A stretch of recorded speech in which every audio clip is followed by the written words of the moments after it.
Previously. 통합 무쇠, 단일화 무쇠가 된다고 해가지고 통합이랑 단일화가 이루어지는 건 아니에요.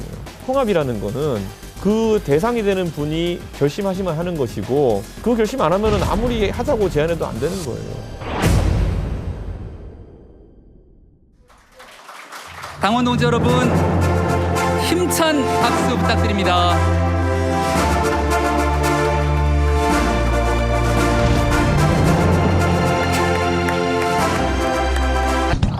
유명한 사람들은 한 번씩 다 해본다는 나무위키 팩트체크 네. 한번 이주석 후보한테 해볼게요. 예. 읽어본 적 있으세요? 혹시 나무위키의 본인 소개에 대해서? 그 변화무쌍하고요. 변화무쌍이에요. 그래서 아무튼 제가 최근 거래에서 몇 개 뽑았거든요. 예, 아니요로 제가 읽으면 답변해 주시면 됩니다. 하버드대 재학 시절 페이스북 개설한다는 이메일 받고 마크 저커버그에게 한국엔 싸이월드가 있거든 너네가 망할 거야 라는 답장을 보냈다? 땡이에요. 왜냐면은 땡? 아니요예요? 땡인 게 뭐냐면은 네. 꼭 이런 식으로 한 핀트씩 틀린 게 나무위키 올라와요. 그러니까 진실은 뭔가요? 마크 주커버그가 아니라 네, 딴 사람 네, 예. 누구죠? 그 사람의 이름. 모스코비츠였거나 아니면 앤드류 맥컬럼이었을 거거든요. 그 친구들이 굉장히 초기에 개발이 되는 거 많이 했기 때문에 그 저희가 이제 하버드대학 컴퓨터과 다니는 친구들끼리 공유하는 그때는 메일링 리스트라는 게 있었어요. 그게 단톡방 비슷한 건데 그 메일링 리스트에 페이스북 창업자 중에 하나가 이제 올린 거고요. 그런 메일에 제가 답장을 했던 기억은 있어요.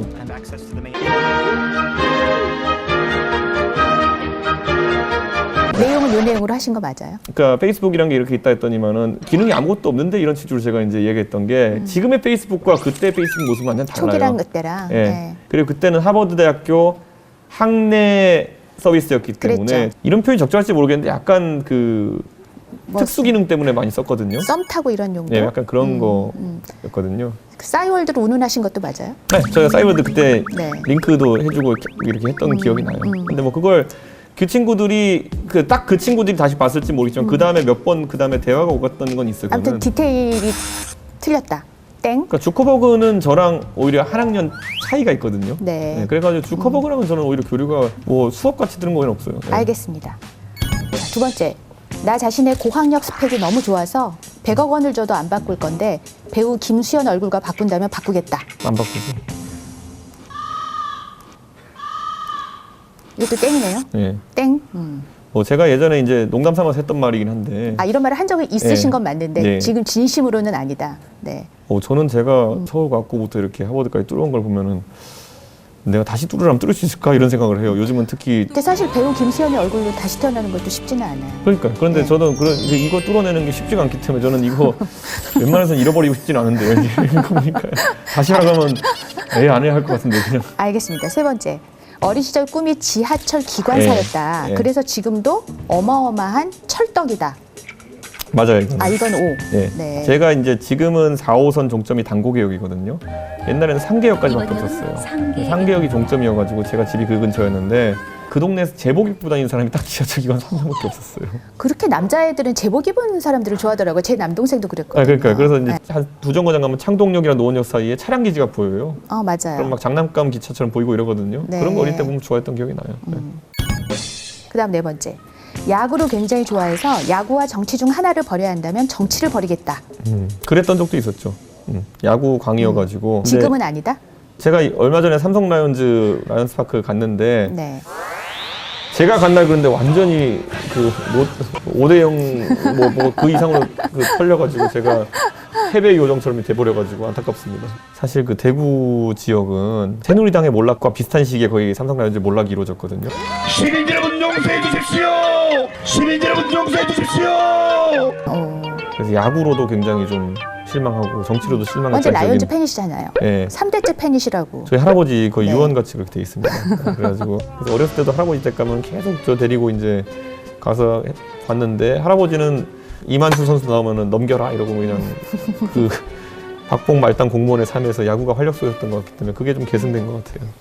그러면은 어쨌든 옛날에는 버리려고 생각한 적도 있지만 지금은 안 버린다. 정치를. 지금은 야구와 정치 중에 정치를 택한다. 야구가 더 보기 싫었죠. 지금 그 몰락기에 그 성적이 안 좋아서 이제 이거 뭐 거의 뭐 의기소침이 있었습니다. 알겠습니다. 4개 중에 2개는 맞고 네, 2개는 네. 틀렸네요. 네. 지금까지 팩트 체크 해봤고요. 네. 다음 주제 그러면 네. 빨리 해볼게요. 구독, 좋아요, 그리고 제가 당대표는 당원가입 부탁드립니다. 이 아까 아까 잠깐 진중권 전 교수 얘기도 네. 나왔었지만은 그 어떤 정치인도 말하길 꺼렸던 젠더 문제를 과감하게 발언을 하셨는데 처음에는 이거 관심 끌려는 어그로 아니냐 이런 논란도 있었어요.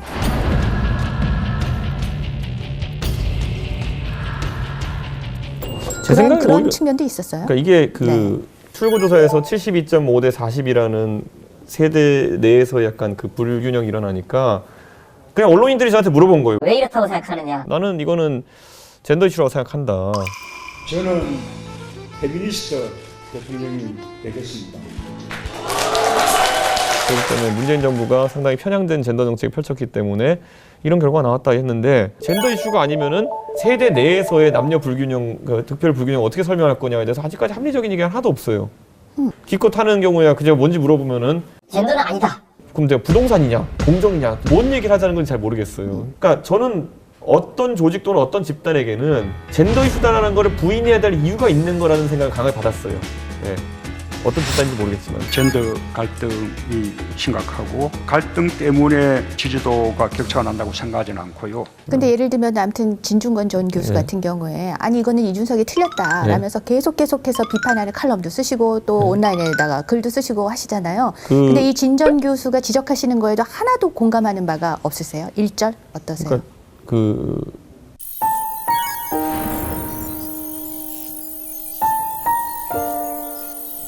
중앙일보에서 그분에게 칼럼 공간을 내준 게 문제입니다. 그거 그때 그걸 쓰셨어요. 왜 북한에서 온 노인보다도 남한의 청년인 이준석은 젠더 의식이 이렇게 부족하냐라는 그 지적하는 칼럼을 전 차라리 쓰셨죠. JTBC에서 토론을 주최해가지고 저랑 진중권에서 불렀어야지. 그 지면상에서 이렇게 반박을 치다 보니까 처음에 4천자를 써서 저를 때리는데 제가 반론권을 청구하니까 저한테 1,800자밖에 안 왔어요. 그래서 그때 뭐라고 반박하셨어요? 아다르고 어다른 게 굉장히 많아요. 진중권 교수가 뭐 페이퍼를 갖고 와가지고 여성의 사회 참여가 늘어나면 GDP가 14%가 늘어난다 뭐 이런 걸 갖고 왔거든요. 그러니까 여성 할당제를 해야 된다 뭐 이랬거든요. 말장난인 게 여성의 사회 참여를 늘리면은 GDP가 늘어난다는 틀릴 수가 없는 명제예요. 그렇죠. 집에서 놀고 있는 여성이 일을 하는데 GDP가 늘어나야죠. 자, 그 표현이 근데 잘못됐어요. 왜요? 집에서 놀고 있지 않아요, 여성들이. 아니요. 가사 노동도 노동입니다. 가사노동을 하지 않다 하더라도 집에서 네. 만약에 경제활동에 참여하지 않는 분이 있다면 그분이 일을 하면 저는 14% 늘어나는 게 맞다고 보죠. 그 똑같은 논리라면요. 학교에 있는 애를 전부 다 산업전수로 내보내도 GDP가 올라가요. 뭐 그건 그래요. 그런데 네. 이거는 그럼 어떻게 생각하세요? 선진국도 어쨌든 이런저런 할당제를 다 도입을 하고 있잖아요. EU 같은 데도 기업에다가 여성 이사진 의무적으로 몇 % 넣어라 하잖아요. 저는 이렇게 그래서 생각해요. 그러니까 그 수치적 개선이라고 하는 것이 장시간 이루어지는 점진적인 결과물인 거지 뚝 떼어가지고 헤드를 어떤 사람 안 친다 해가지고 바뀌지 않을 거다 저는 이렇게 보는 게 검사를 예를 들면요. 우리나라에 지금 여검사 비율이 30% 가까이 되거든요. 많이 늘었죠. 네, 평검사 수준에서 부장검사로 가면 15% 정도 돼요. 그리고 차장검사 가면 7%. 검사장으로 가면 지금까지 역대 한 2명인가 3명밖에 없어요. 이건 뭐냐면은 과거에 실제로 지금 검사장 하시는 분들, 예를 들어 최초 여성 검사장이셨던 조희진 검사장 같은 분들, 이분이 검사 될 때는 여성 검사가 임용되면 신문에 나올 정도로 그게 특이한 일이었어요. 전체 검사 풀 중에서. 그랬기 때문에 이분들이 적은 수로 자꾸 승진에 올라갔던 것이고 지금은 30%의 여검사들이 임용되잖아요.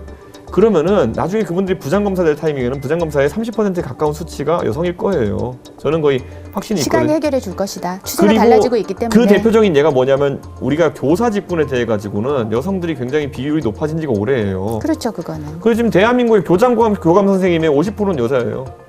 그러니까 저는 이게 과연 그러면 교감 할당제를 했기 때문이냐.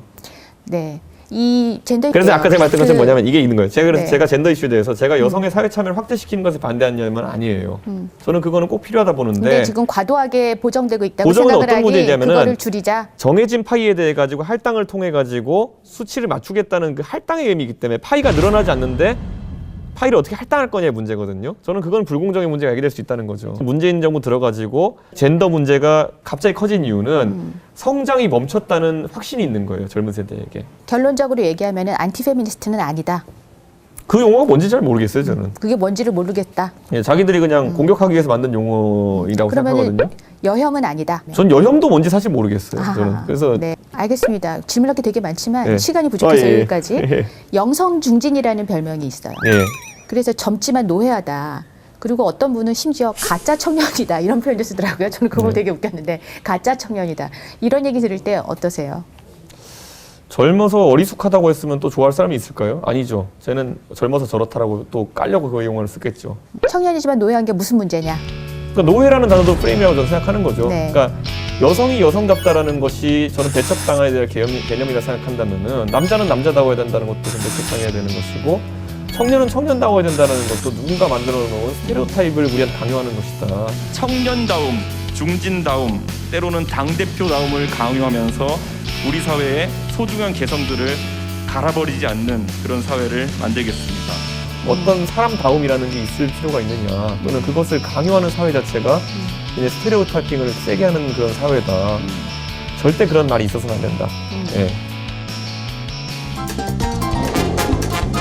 키즈가 된다면 문재인 키즈 vs 박근혜 키즈. 그럼 박근혜 케이스 정체성이 나쁘진 않습니다. 예. 사면이라든지 석방이라든지 풀어드릴 생각은 전혀 없습니다. 꼰대 정당 확 바꾸실 수 있을까요? 전 바꿀 수 있습니다. 예.